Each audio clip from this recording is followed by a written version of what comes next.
पग पर है संग तुम्हारे।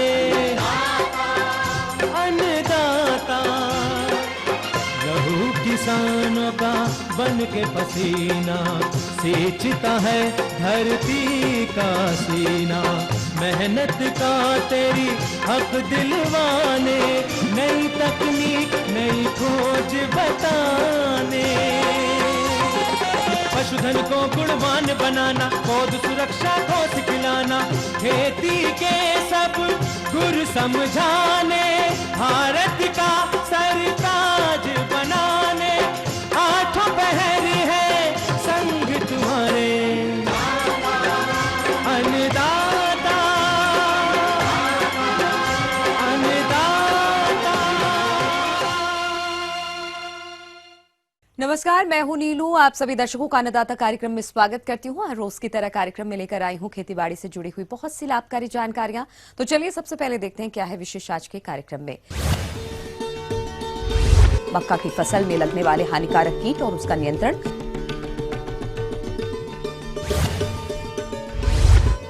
देर से बोई गई उर्द और मूंग की फसल में किए जाने वाले जरूरी प्रबंधन, आम के बाग में फल मक्खी कीट से नुकसान और उसका समेकित नियंत्रण।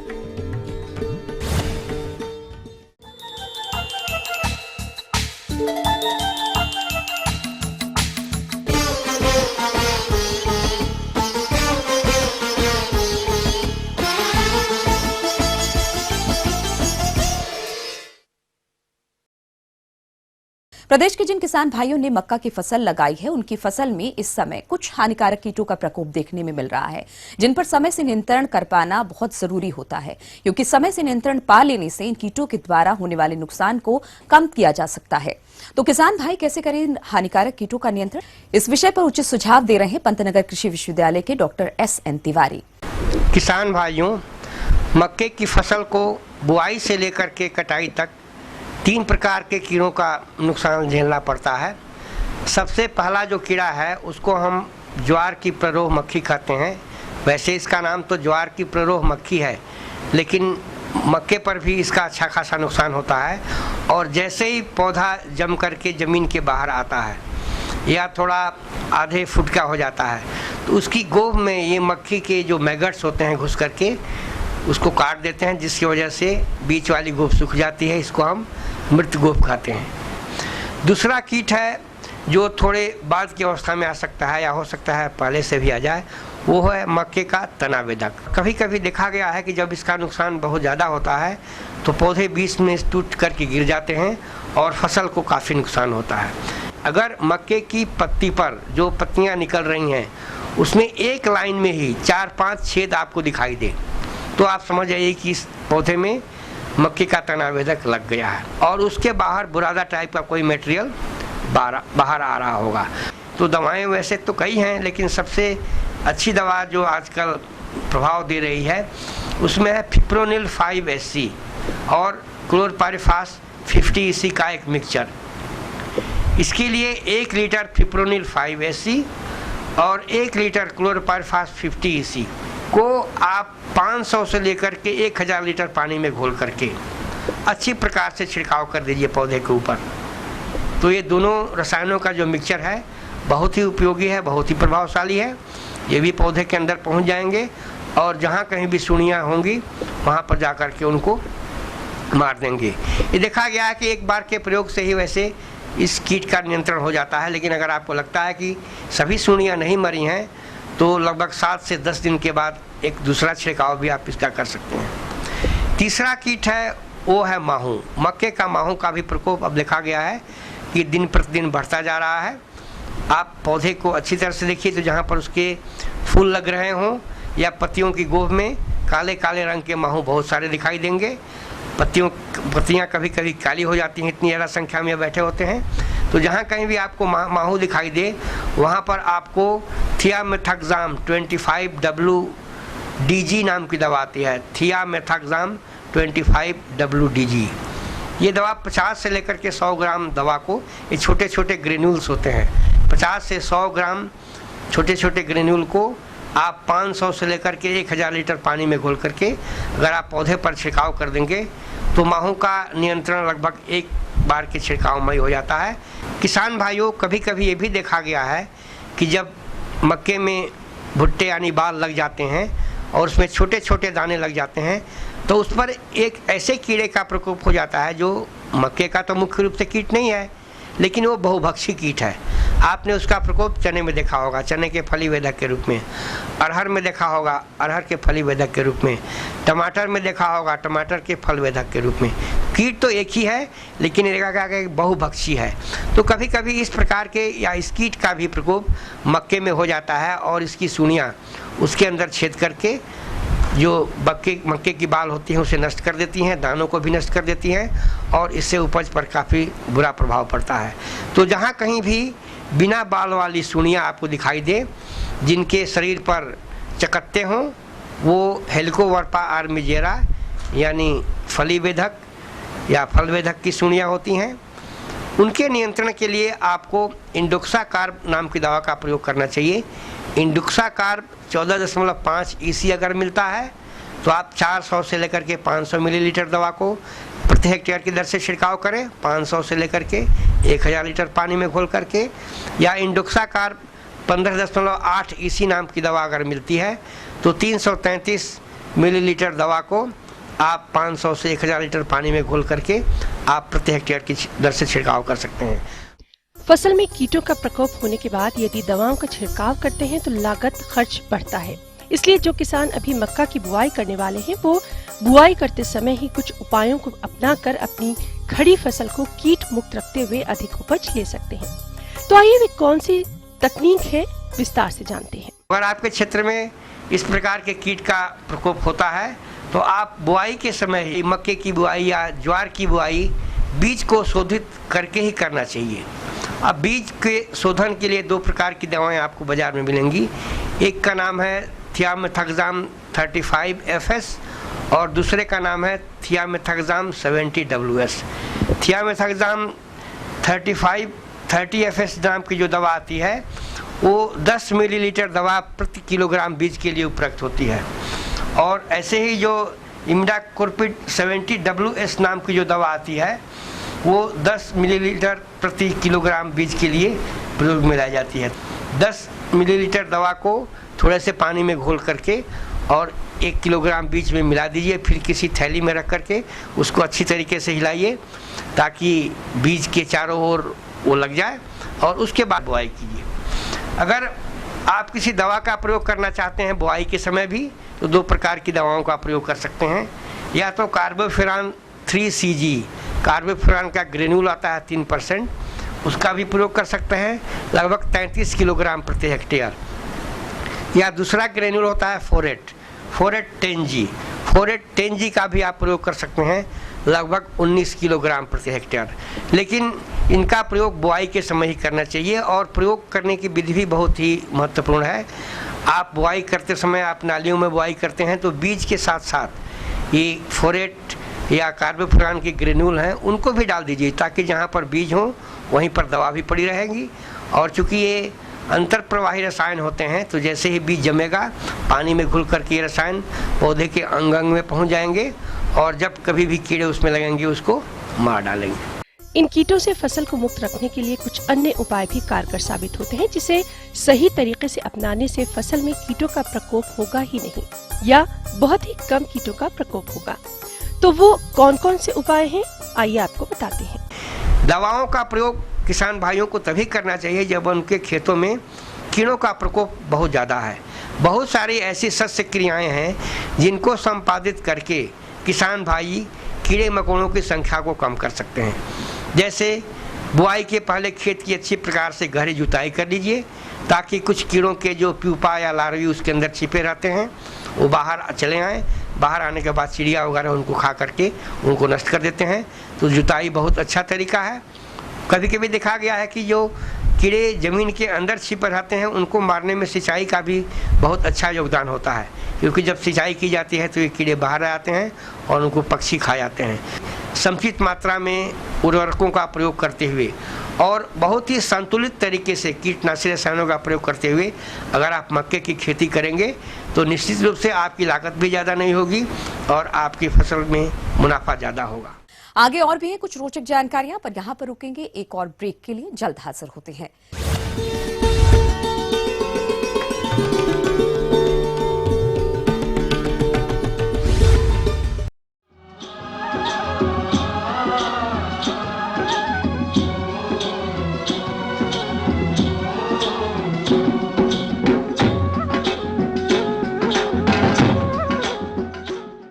ब्रेक के बाद एक बार फिर से आप सभी दर्शकों का अन्नदाता कार्यक्रम में स्वागत है। बढ़ते हैं अगली प्रस्तुति की ओर।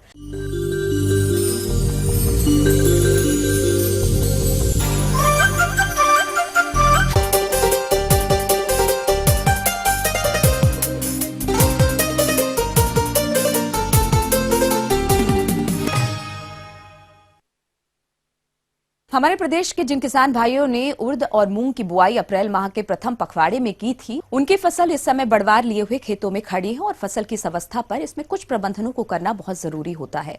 इससे आगे चलकर उन्हें फसल से अधिक उपज की प्राप्ति हो सके। तो इस समय उर्द और मूंग की फसल में कौन कौन से प्रबंधनों को करना जरूरी है, इस बारे में विस्तार से जानकारी देने के लिए आपके बीच उपस्थित हैं पंतनगर कृषि विश्वविद्यालय के डॉक्टर पुष्पेंद्र सिंह। उर्द मूंग की जो फसलें किसानों ने लगा रखी है और अब तो पकने का टाइम उसका उर्द मूंग का आ रहा है, क्योंकि बुआई जो है हम लोग जो है उर्द मूंग की मार्च के पहले सप्ताह में कर लेते हैं। और अगर किसानों का खेत बाद में खाली होता है कई बार, तो मूंग की बुआई जो है अप्रैल के पहले सप्ताह में भी कर लेते हैं।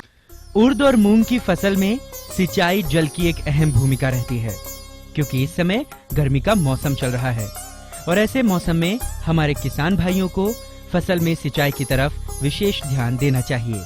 तो किसान भाई अपनी उर्द और मूंग की फसल में कब करें सिंचाई, आइए जानते हैं। पानी का प्रबंधन जो है आवश्यकता अनुसार किसान को करना पड़ता है। अगर तापमान ज़्यादा बढ़ जाता है कई बार, तो हम लोगों को पानी जो है जल्दी है कि 5-6 दिन बाद भी लगाना पड़ता है। और अगर पानी की आवश्यकता कई बार कम महसूस होती है तो उसको हम जो है 7-8-10 दिन के बाद भी लगा सकते हैं। स्प्रिंग सीजन में लगाते टाइम बीमारियां कम से कम आती हैं, केवल जो है एक कीड़ा थ्रिप्स, जिससे पत्तियां सिकुड़ जाती हैं, वो आता है। उर्द और मूंग की फसल में लगने वाले हानिकारक कीटों में से एक है थ्रिप्स। ये कीट उर्द और मूंग की फसल की पत्तियों से रस चूसता है, जिससे पौधों में क्लोरोफिल कम बनता है और जिसके कारण फसल की बढ़वार में बाधा उत्पन्न होती है। इसलिए किसान भाई अगर समय से इस कीट को पहचान कर इसका नियंत्रण कर लेते हैं तो इस कीट से होने वाले नुकसान से बचा जा सकता है। इसीलिए आप कैसे करें इसका नियंत्रण? उसी के लिए हम जो है प्रोपिनोफास का 1 से 2 स्प्रे कर देते हैं, तो वो हमारे जो है कंट्रोल हो जाता है। किसी भी फसल से अधिक उपज लेने में उसके कटाई के समय का भी एक अहम योगदान होता है, लेकिन हमारे कुछ किसान भाइयों को उर्द और मूंग फसल की कटाई के समय का सही पता न होने के कारण उन्हें आगे चलकर कम उपज से ही संतुष्ट रहना पड़ता है। तो इसीलिए किसान भाई कब करें अपनी फसल की कटाई, आइए जानते हैं। अब जो है क्योंकि पकने का टाइम फसल का आ रहा है और कई बार किसान को ठीक से जानकारी नहीं होती कि फसल की कटाई कब की जाए, तो उर्द और मूंग में एक साथ जो है फलियाँ नहीं पकती हैं। इसलिए किसान को ये ध्यान देना चाहिए कि जब हमारी जो है फली 85 से 90% पक गई हैं, ऊपर की फली भले ही हरी हैं, तो उसको फसल को काट के 1 दिन या 2 दिन के लिए खेत में छोड़ दें। उसके बाद उसकी मड़ाई करें, उससे बीज निकालें। तो उससे क्या होगा कि किसान को जो है अधिक उपज मिलेगी और जो सूखी फलियाँ जो नीचे पहले से पकी हुई हैं वो जो है गिरने से उसको जो है नुकसान भी कम से कम होगा।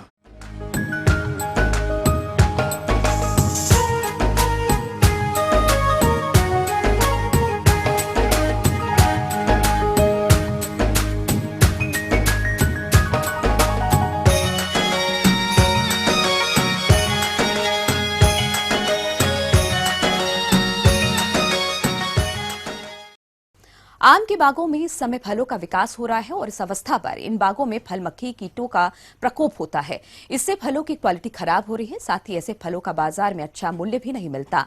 इसलिए किसान भाइयों, आप फल मक्खी कीट की रोकथाम कैसे करें, आइए जानते हैं एक विषय विशेषज्ञ डॉक्टर नागेंद्र कुमार से। मैं आज बताऊंगा किसान भाइयों को, जैसे कि वो जान रहे हैं कि अभी का ये जो समय है वो आम का सीज़न चल रहा है और जो व्यावसायिक रूप में आम का खेती कर रहे हैं उनके लिए मैं एक बहुत महत्वपूर्ण कीट के बारे में बता रहा हूँ, जिसकी समेकित कीट प्रबंधन करके उनको लाभ हो सकता है। जो एक कीट है उसका नाम है फल मक्खी। फल मक्खी के बारे में बताऊंगा। सबसे पहले कि इस आम के मक्खी को पहचानेंगे कैसे।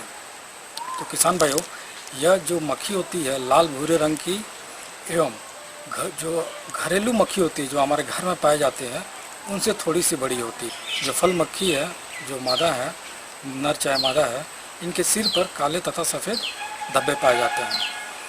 दूसरा है जो मादा मक्खी है, उनके वक्ष पर हरापन लिए हुए पीले रंग की लंबी मुड़ी हुई धारियाँ होती है। तो आप अगर इस तरह का लक्षण देखें कि वक्ष पे हरापन लिए हुए टेढ़ी मेढ़ी लंबी धारियाँ हैं तो आप समझ जाएंगे कि ये मादा मक्खी है। इसके अलावा ये जो मादा मक्खी होती है वो लगभग आकार में 6 से 7 मिलीमीटर लंबा होती है और जो नर होते हैं अपेक्षाकृत मादा से छोटे होते हैं।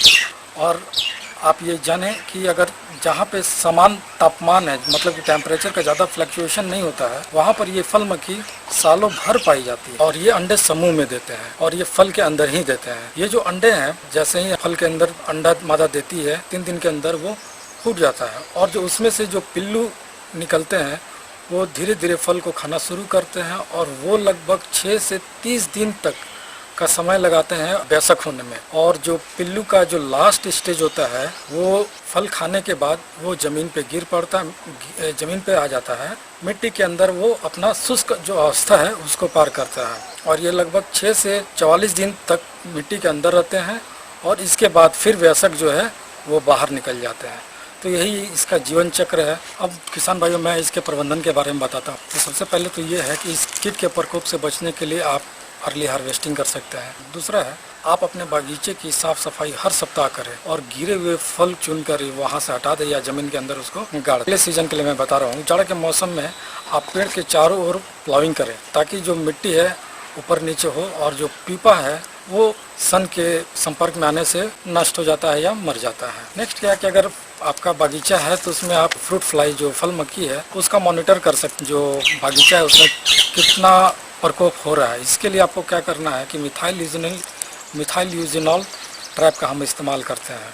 इसके लिए आप मिथाइल यूजिनॉल और मालाथियान इनका मिक्सचर बनाएं 6:4:1 रेशियो है, मतलब 6 भाग इथेनॉल, 4 भाग मिथाइल यूजिनॉल और 1 भाग मालाथियान। आपको करना क्या है कि फल आने के बाद, यानी कि जो अप्रैल के महीना के बाद आप 1 हेक्टेयर में लगभग 10 इस तरह का ट्रैप लगा सकते हैं और ये जो ट्रैप लगाएंगे लगभग 3 से 4 फीट ज़मीन से ऊपर लगाएंगे। तो ये करके आप मॉनिटर कर सकते हैं कि आपके बागीचे में कितना फल मक्खी का प्रकोप हो रहा है। इसके उपयोग से भी जो फल मक्खी है इसकी रोकथाम हो सकती है। अगर आपको फल तोड़ना है तो इसमें एक सावधानी रखें कि फल तोड़ने के 3 सप्ताह के पहले अगर आप डेल्टा मेथ्रिन का 2.5 EC at the rate of 0.5 ml पर लीटर और एजारेक्टिन 2 ml पर लीटर उपयोग करें। मतलब अगर फल तोड़ना है, जब आप तोड़ने का शेड्यूल्ड है उससे 3 सप्ताह पहले आप जो मैंने ये कीटनाशक बताया है उसका प्रयोग करेंगे तो आप इस फल मक्खी से निजात पा सकते हैं। आगे और भी है कुछ रोचक जानकारियां, पर यहाँ पर रुकेंगे एक और ब्रेक के लिए। जल्द हाजिर होते हैं।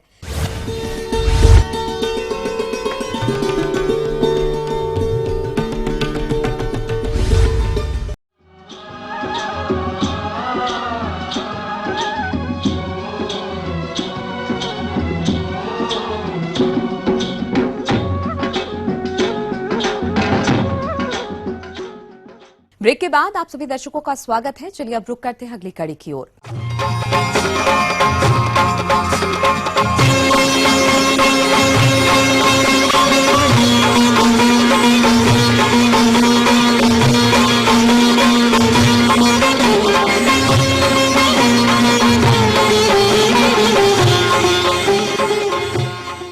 पशुपालक भाई, आगामी समय में मानसून आने वाला है और बारिश होते ही पशु कई प्रकार के रोगों की चपेट में आ जाते हैं।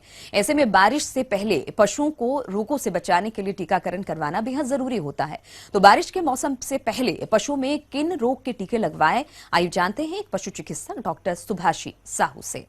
तो आने वाले बरसात की मौसम में हमको सावधानी अपनाना पड़ेगा ताकि हमारा जो जानवर है, जो पशु है, उनका जो दूध देने का जो क्षमता है और वो भी सही रहे। उसके साथ साथ वो बीमारी में ना आए। प्रदेश का किसान खेती के साथ साथ पशुपालन व्यवसाय अपनाकर काफी अच्छा मुनाफा कमा रहा है। ऐसे में जरूरी हो जाता है कि वे अपने पशुओं का ख्याल रखें। 2-3 बीमारी हैं जो बरसात के दौरान आमतौर पे दिखाई देता है एनिमल्स में, पशु में। एक तो हो गया गोड़गट्टू, दूसरा हो गया सूजा, उसको हम बोलते हैं ब्लैक वाटर, तीसरा है मुंहखोर रोग। मानसून आने से पहले हम उन 3 बीमारी के अगेंस्ट में टीकाकरण करवाते हैं, उसको बोलते हैं वैक्सीनेशन। और वो मिलता है, टीकाकरण संस्था मिलता है, और हम वहाँ से परचेज करके हमारे जो पशु जानवर को प्री मानसून मतलब बरसात आने से पहले टीकाकरण करवाते हैं। जितने भी हमारे पास जानवर रहते हैं सभी के साथ हम टीकाकरण करवाते हैं। गोड़गोटू की जो बीमारी है और जो सूजा की जो बीमारी है, अगर वो हम टीकाकरण ना करवाएं, अगर टीकाकरण ना करने से अगर बीमारी में आए तो पशु, तो उनको बचाना मुश्किल हो जाता है। तो इसीलिए इसी सीजन में हम उनका टीकाकरण करवाते हैं। गोलगट्टू का जो विशेषत्व है, जो जानवर के कैसे हम पहचान करें कि गोलगट्टू है, सांस लेने में काफ़ी दिक्कत होगा और मुंह से झाग आने लगेगा। उसके साथ साथ बुखार जो है वो भी ज़्यादा हो जाएगा।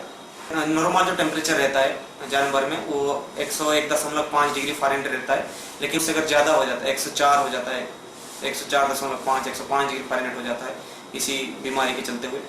और उसके साथ साथ खाना पीना का जो जानवर है वो भी खाना पीना छोड़ देता है। और इसीलिए हमको इस टीकाकरण इसी सीजन पे, प्री मानसून सीजन पे करना बहुत जरूरी है। अगर दूसरी बीमारी की बात करें, जो सूजा बोलते हैं, ब्लैक वाटर बोलते हैं, वो हेल्दी एनिमल्स में होता है, जो 1 साल से लेके 2-2.5 साल की उम्र की जितने भी पशु हैं उनमें ज़्यादातर होता है इसमें। और इसमें जो लीजियंस है, कैसे हम इसको पहचानेंगे, जानवर में जो पुट्ठा है उसमें अगर हम उसको प्रेस करेंगे, उसको दबाएंगे, तो उसमें चटक जैसा आवाज आएगा। और साथों साथ लंगड़ापन भी जानवर में दिखाई देता है, खाना पीना जानवर छोड़ देता है, और उसके साथ जो बुखार है वो भी ज़्यादा हो जाता है, 104 डिग्री 105 डिग्री फ़ारेनहाइट हो जाता है। तो उसके अगेंस्ट में भी हमको टीकाकरण इसी मौसम में भी करना जरूरी हो जाता है। तीसरा जो बीमारी है वो है मुंहखोर, और हम बोलते हैं फूट एंड माउथ। उसमें छल्ले आ जाते हैं, मसूड़े या खुर में वो आ जाता है, जो छल्ले आ जाता है। और हालांकि इसमें मरने का जो चांस है जानवर में वो कम हो जाता है, लेकिन उनका जो मिल्क, जो दूध देने का जो क्षमता है वो कम हो जाता है। तो इसके लिए भी हमको ध्यान देना पड़ेगा। और जितने भी आपके पास जानवर हैं, आप गवर्नमेंट के इंस्टीट्यूट में जाके जो टीका है आप परचेज करें, और सभी जानवर को आपको टीकाकरण बहुत जरूरी अनिवार्य है।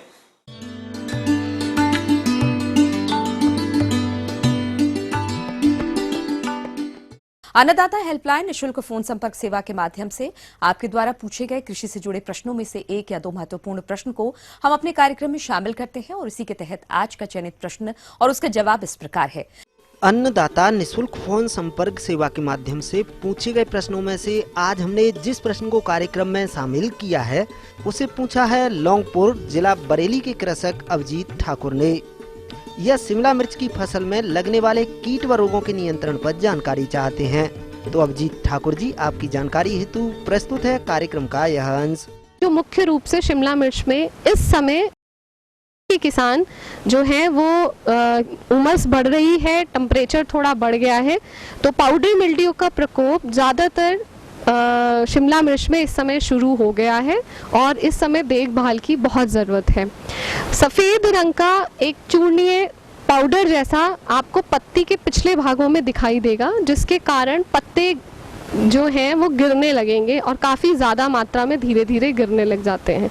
गिरे हुए पत्तों पर वो सफ़ेद पाउडर और भी तेज मात्रा में जमने लगता है।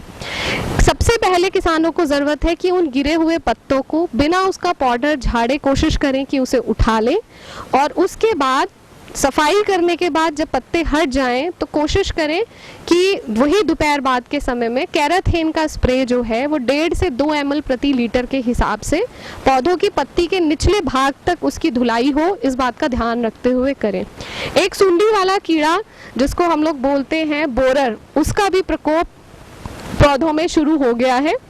और यही मुख्य समय है बहुत सारी बीमारियों का। उसके लिए साइपरमेथ्रिन थोड़ा सा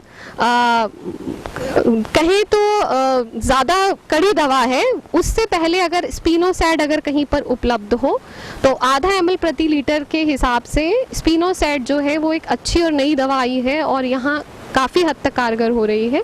उसका स्कोप है, आप शिमला मिर्च में उसका इस्तेमाल कर सकते हैं, जबकि वो बाकी काफ़ी सब्जियों में इस्तेमाल के लिए नहीं है, पर शिमला मिर्च में उसका रिजल्ट अच्छा आ रहा है।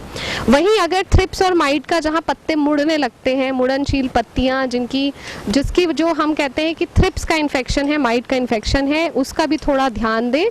थ्रिप्स माइट का इन्फेक्शन की शुरुआत ही हो, अगर पौधा ज़्यादा इन्फेक्टेड है तो उसको हम निकाल देते हैं, और नहीं तो टाटा मिडा 3 ml प्रति 10 लीटर के हिसाब से उसका जो है स्प्रे कारगर सिद्ध हो रहा है। फसल जब लगभग 1 से 1.5 महीने की हो जाए, ध्यान देने योग्य है कि नीचे तनों पर जो भी पत्ते आ रहे होते हैं उनको बीच बीच में पिंचिंग कर हम निकालते रहें, क्योंकि वो जो खाद लेते हैं वो पौधे की बढ़त को रोकता है और फल के आकार को कम करता है। इस पिंचिंग की विधि को दिखाने के लिए निचली सतह का जो तना है उसको जहाँ से हमारे कल्ले बन रहे हैं 2 से 3, जिसको हम मुख्य तने बोलते हैं, वो निकल रहे हैं, उसके नीचे के हिस्से को पूरा पिंचिंग के द्वारा साफ कर दिया जाए। और इस बात का ध्यान रखें कि जब भी आप पिंचिंग करें, क्योंकि उससे नाखून या किसी ब्लेड से आप इस्तेमाल करते हैं, पौधे को चोट लगती है और उसके ऊपर फंगस का प्रकोप हो सकता है, तो बेविस्टिन का स्प्रे या किसी नॉर्मल फंजीसाइड का स्प्रे ज़रूर करें। इससे आपका पौधा सुरक्षित रहेगा। पिंचिंग की विधि अपनाते रहने से बढ़त ऊपर की तरफ आती है और फल का आकार जो है वो अच्छा बन पाता है।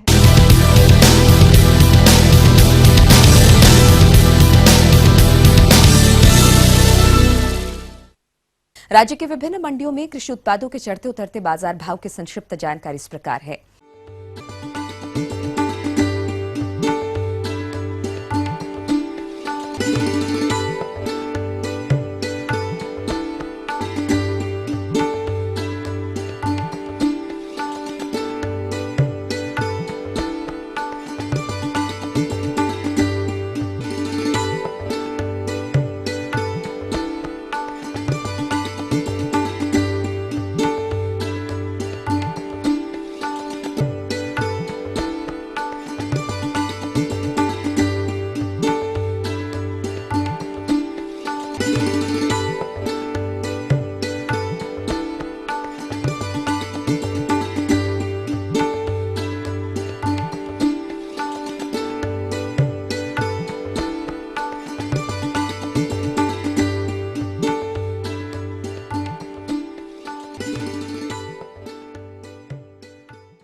हम ये उम्मीद करते हैं कि आज का कार्यक्रम आप सभी दर्शकों के लिए उपयोगी रहा होगा।